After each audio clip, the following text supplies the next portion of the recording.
ছোট বড় মোটামুটি সবাই কিন্তু আমরা কাবাব খেতে খুবই ভালোবাসি।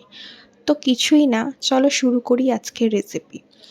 প্রথমে বোনলেস চিকেন নিয়ে তার মধ্যে টক দই দিলাম, ফ্রেশ ক্রিম দিচ্ছি, এরপর একটুখানি লেবুর রস দিয়ে দেবো, পরিমাণ মতো নুন দিয়ে দেবো, এরপর দেবো একটু সাদা তেল, এরপর দিলাম আদা রসুন কাঁচা লঙ্কা বাটা, তার সাথে একটু গোলমরিচ গুঁড়ো আর হালকা একটু গরম মশলা। চিজটাকে খুব সুন্দর করে গ্রেট করে দিয়ে দেবো কাবাবের মধ্যে।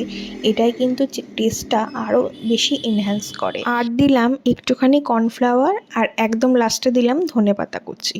ধনেপাতা বাটা দিলে কালারটা চেঞ্জ হয়ে যাবে আর দেখতে একটু অন্যরকম লাগবে, তাই কুচি দিলাম। এরপর ভালো করে ম্যারিনেট করে ফ্রিজে রেখে দেবো। আধ ঘন্টা রাখলেও হয়, বাট আমি সকালে ম্যারিনেট করে রাতে করেছি, সেই জন্য এতটা সফট অ্যান্ড জুসি হয়েছে। কাবাব আমরা দুরকমভাবে রেডি করতে পারি। একটা চপস্টিকের মধ্যে এইভাবে গেঁথে তোমরা ফ্রাই প্যানে বাটার আর সাদা তেল দিয়ে ভাজতে পারো। আরও একটা নর্মালভাবে যেরকম আমরা বড়া ভাজি সেরকমভাবেও করতে পারো।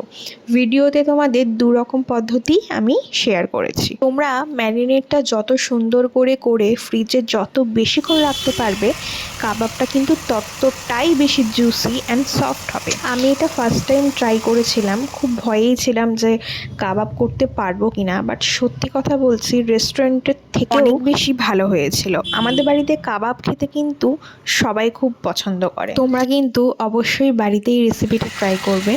আর দেখো, আরও একটা প্রসেস আমি শেয়ার করেছি। তো ভিডিওটা কেমন লাগলো অবশ্যই কিন্তু কমেন্ট করে জানাবে, আর লাইক শেয়ার করে দিও। আজকের মতো টাটা।